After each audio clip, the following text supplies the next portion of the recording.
Yang ke-12, tidak boleh menggunjing, menghina, mencela, mengolok-olok, menjulukinya dengan panggilan yang buruk, dan tidak menceritakan perkataannya untuk merusak hubungannya dengan orang lain. Ini tentu hampir semakna ya. Menghina, mencela, mengolok-olok. Ya, ini semua dan memanggilnya dengan julukan buruk ini semakna sebenarnya. Hampir sama. Dengan isyarat mata kah, dengan mencontohkan kekurangannya kah, dengan apa sajalah. Ya. Allah berfirman di dalam Al-Quran melarang itu semua dalam surah Al-Hujurat ayat 12. A'udzu billahi minasyaitonir rajim. Tentu lebih baik kita baca dari ayat 11. Bagi teman-teman yang pegang buku, Syekh Abu Bakar rahimahullah menulis ayat 12 baru ayat 11. Kita akan baca ayat 11 sampai ayat 12 supaya berurut. A'udzu billahi minasyaitonir rajim.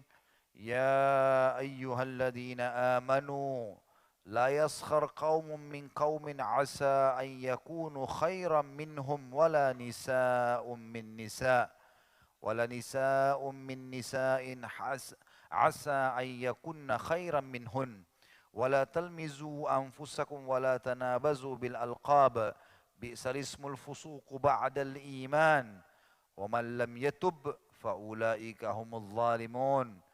Hai orang-orang beriman, jangan sekali-kali satu kaum, satu suku, satu negara mengolok-olok kaum yang lain. Karena boleh jadi mereka yang diolok-olok itu lebih baik daripada mereka yang mengolok-olok.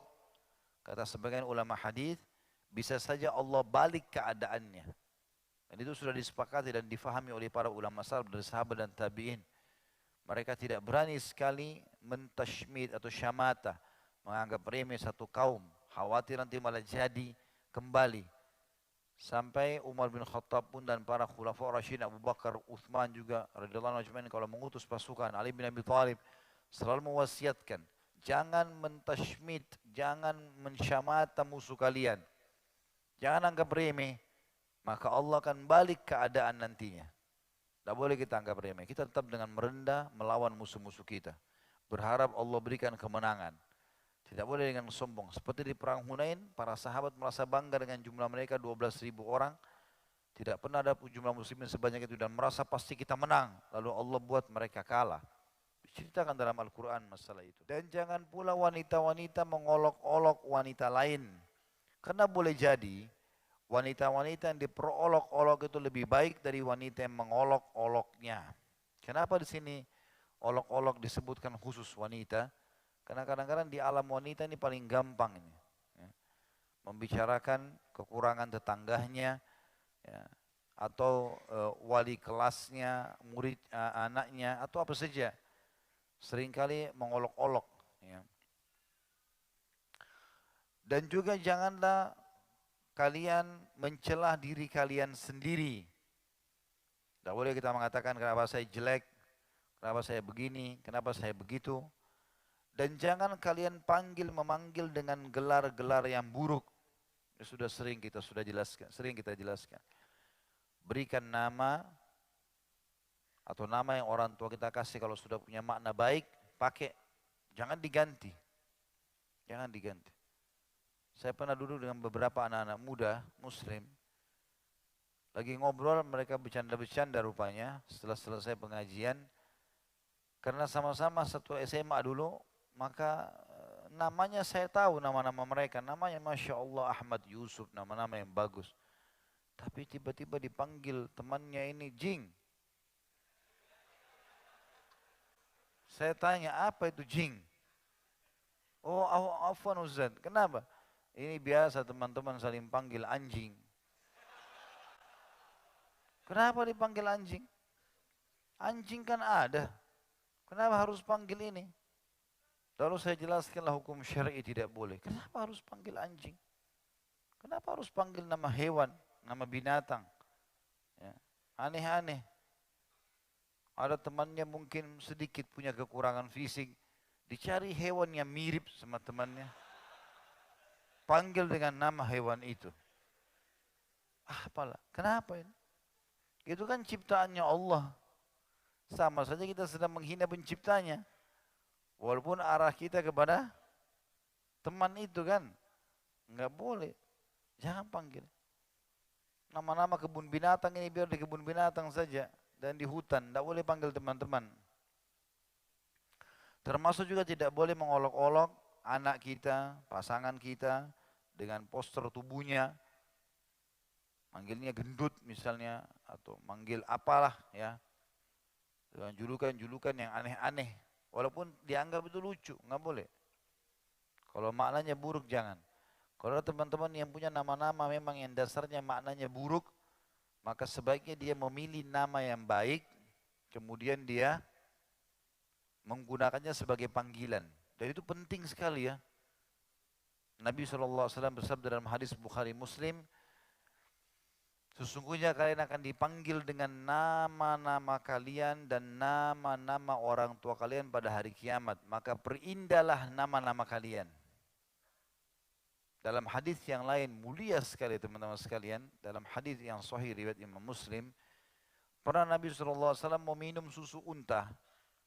Lalu ada beberapa sahabat di situ, Nabi SAW mau suruh perah gitu. Kata Nabi SAW, siapa yang memerah unta ini buat kami? Ada satu orang berdiri, saya Rasulullah. Apa yang Nabi tanya? Siapa namamu? Nama yang ditanya. Orang itu mengatakan, namaku Murrah. Murrah itu artinya pahit. Kata Nabi SAW, duduk, jangan kamu. Siapa yang mau perahkan buat kami? Berdiri satu lagi, saya Rasulullah. Siapa namamu? Nama saya Harb. Harb itu artinya perang. Kata Nabi SAW, duduk, jangan kamu. Siapa lagi yang mau memerahkan susu buat kami? Ada satu orang berdiri, saya Rasulullah. Nabi tanya, siapa namamu? Dia bilang, Ya'ish, hidup artinya. Kata Nabi SAW, perahlah.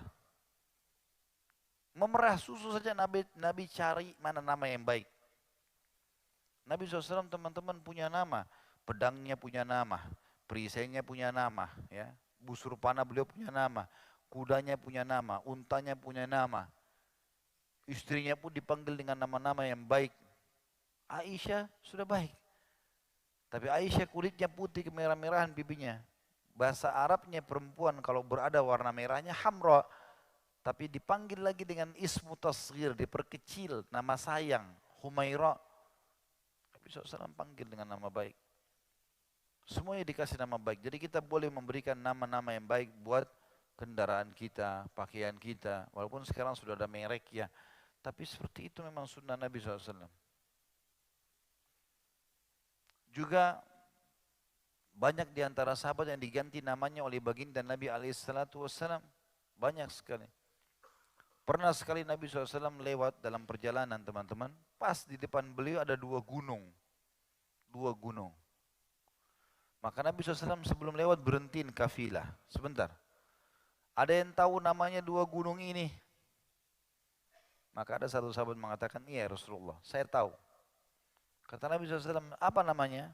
Dia bilang, kalau sebelah kanan anda ya Rasulullah, namanya Fadih. Fadih itu maksudnya pembongkar aib. Ya. Orang iseng namakan begitu, Fadih. Kalau yang sebelah kiri anda, namanya Mukhzi, penghina. Kata Nabi SAW, cari jalan lain. Nabi nggak mau lewat di situ. Hanya karena namanya buruk tuh gunung, bayangkan. Ya. Jadi pengaruhnya besar sekali masalah nama, memanggil dengan nama yang baik, itu bagus di dalam Islam. Dan kalau panggil nama yang lengkap, niatkan juga kalau kasih nama yang sesuai dengan yang terbaik. Jangan cuma sekedar nama bangga dengan seseorang, tokoh masyarakat, nggak jelas keimanannya lalu kemudian kita berikan nama dengan nama itu anak kita, enggak. Kita harus punya target-target dalam memberikan nama itu. Kata Allah, janganlah kalian memanggil dengan gelar-gelar yang buruk. Karena seburuk-buruk panggilan ialah panggilan yang buruk sesudah iman. Kalau sudah belajar, tahu makna-makna itu bisa menjadi doa buat kalian dengan nama-nama kalian, jangan lagi panggil dengan nama buruk. Nama baik semuanya. Dan barang siapa yang tidak bertaubat, tetap saja sudah sampai padanya informasi, nggak mau. Tetap saja memanggil orang dengan nama-nama buruk, maka mereka itulah orang-orang yang zalim.